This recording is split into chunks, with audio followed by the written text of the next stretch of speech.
Have some Section 8 questions and answers for you. So question number 1, can a kitchen be used as a bedroom?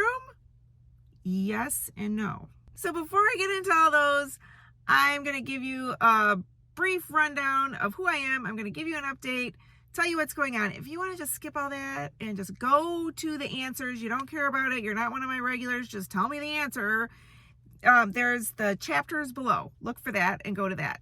But I'm Monique Burns. My husband and I have houses in Detroit, Michigan. I know the Detroit market. I'm a Section 8 landlord. And those of you who have been watching me regularly probably are really curious what's going on with my nose because I don't have a Band-Aid on it today.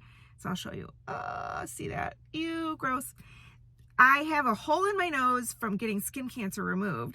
And right now I've got it packed with this antibiotic lotion, which feels so much better than putting a Band-Aid on my nose. So this is my first day to kind of reveal it. My sister-in-law came over today. She didn't know I had this procedure done. And she sat there talking to me. She did this 7 times. I sat there and I counted.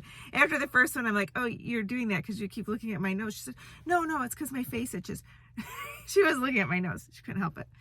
So I apologize if it's distracting. And I have really cool news about my course. So those of you who have been following, you know that I'm putting out a course for people that want to learn how to do what I do in Detroit, which is buy houses and put Section 8 tenants in them and how to manage them yourself. And it's called Section 8 Rental Mastery, Manage It Yourself, the Pat and Monique method. Pat's my husband.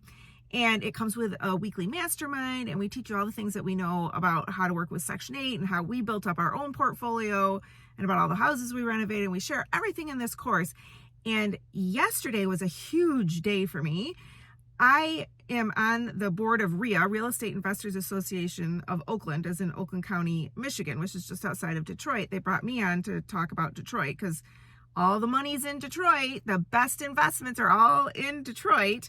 And I actually have some houses for sale. Email me and I can tell you all about what I have for sale. The price of a 3-bedroom right now, I'm selling my fully renovated 3 bedrooms for $84,000. I've got 2 of them right now that are just coming ready to sell. And I put the tenant in for you. So you're starting off really easy. And I 100% recommend that you keep your profits and manage it yourself.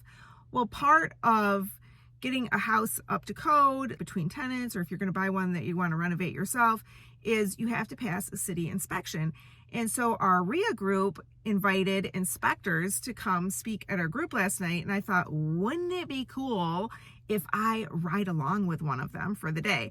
So I rode along with a Detroit City inspector, and I'll let you watch a little bit of the footage of what we did. And he walked through and he gave me so much information.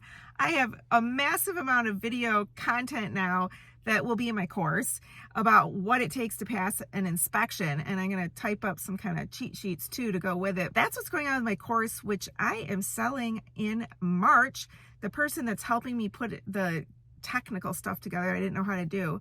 She told me she could do it sooner and I panicked. I'm like, I want to make sure I have all the content for you guys. And I'm also working on the lease. I'm working with a new attorney now who's going to review my lease. You're going to love it because it's got every lease clause you could ever want. I am stoked about my course. It's getting so close to being able to sell it to you guys. If you want to know what's all is in the course, there is, if you go down below and you open the description below, I did an outline, a kind of a rough outline what's in my course. And if you want my course, email me because I don't know how to send you the link or anything yet. Email me and I'll get you on my mailing list and you'll be one of the first people to know to get access to my course. Can a kitchen be considered a bedroom? Okay, this gets so confusing. Last night I had a Section 8 city inspector that I got to ask questions to. So I got into it with her last night in front of our RIA group, Real Estate Investors Association of Oakland County. And here's the thing. So let's say somebody has a 3-bedroom voucher. You could say 3-unit voucher. That means they've got 3 bedrooms, okay? And one of the family members doesn't want to share a room with the other family member. And they find that the kitchen's perfectly comfortable. They're allowed to be in the kitchen. Before I go on, thank you so much for watching. For me to keep putting out these quality videos, I need you to subscribe and comment and share. It helps my algorithm and it keeps me motivated to keep bringing you quality videos. But it has to meet the requirements of a room. And in my last video, be sure you check that out. My last video, I got into it. There were 4, I want to clarify something from that last video because I'm always learning, especially now that I'm putting together this course of how to do all this Section 8 rental mastery. I am asking a million questions. And in my last video, I said there's 4 elements that make a room, but now I need to add a 5th. It has to be, I'm not going to go into details here. It's in my other video, but it has to be livable. There has to be privacy, meaning it can't be a room that you walk through to get to another bedroom. It has to have 2 forms of egress, like a window and a door, or 2 doors, something like that. And it has to be a certain height for your city code requirements, which here it's just under 8 feet. And here's my 5th one. It has to have electricity, okay?